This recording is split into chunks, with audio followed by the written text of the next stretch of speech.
If you're a car person, you've definitely heard the words turbo and supercharger. You know they both mean more power, but they get there in completely different ways. So, what's the real story? Which one is actually better? Let's get into it. Right. This is the big question. And to really get the answer, we can't start with what makes them different. We have to start with the one huge, powerful idea they both share. Before we dive into the rivalry, you gotta know they're from the same family. They're both what we call forced induction systems. Now that sounds super technical, but trust me, the idea behind it is brilliantly simple. Okay, so a normal engine just breathes. It sucks in air all by itself. But a forced induction system? Oh no, it doesn't wait around. It actively crams compressed air into the engine's cylinders. Think of it like breathing normally versus having someone point a leaf blower at your face. A little intense, maybe, but you get the picture. And this right here is why it's so powerful. When you stuff more air into the cylinders, you can burn a lot more fuel. And more air plus more fuel equals a much, much bigger bang with every single stroke of the piston. So what's the key takeaway? It's all about making a bigger boom. And that bigger boom translates to a serious jump in power. We're talking a massive 30 to 40% boost over the exact same engine without it.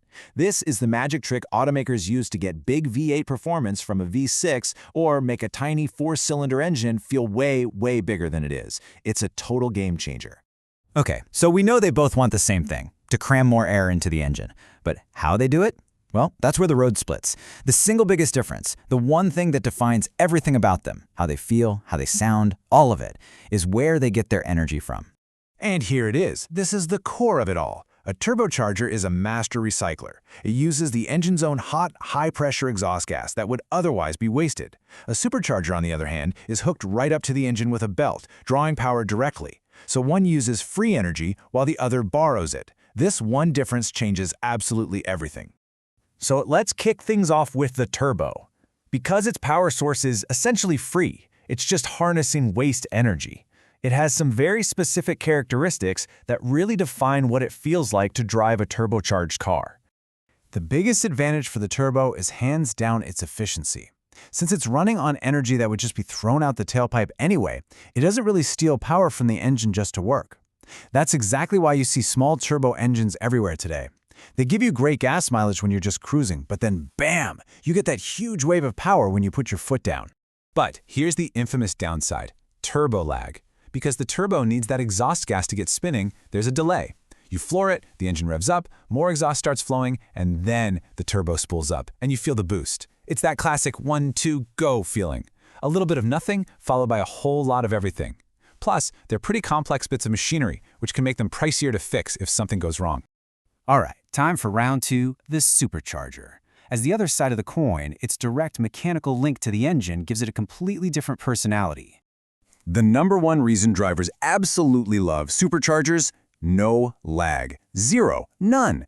Because it's physically belted to the engine, its speed is perfectly in sync with your engine's speed. The second you touch the throttle, you get an instant, smooth, and totally predictable rush of power. It just feels like you have a much, much bigger engine.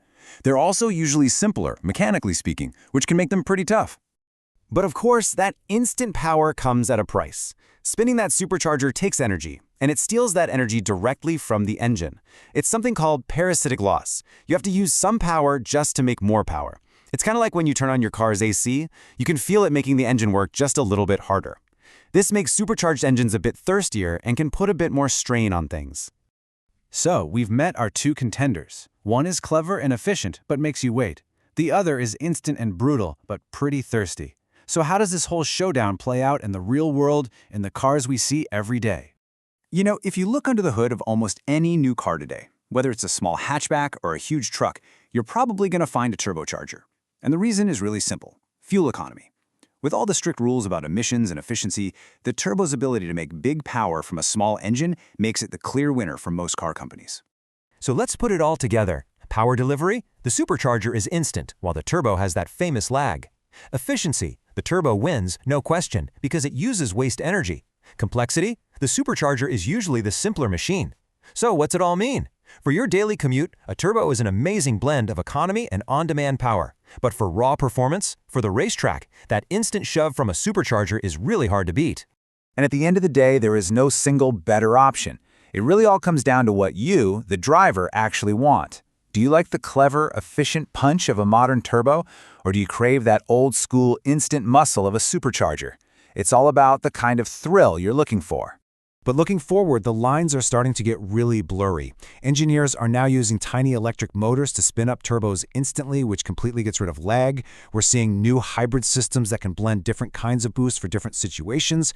So the question isn't just turbo versus supercharger anymore. It's about how these amazing technologies are going to evolve and maybe even merge in a world that's becoming more and more electric.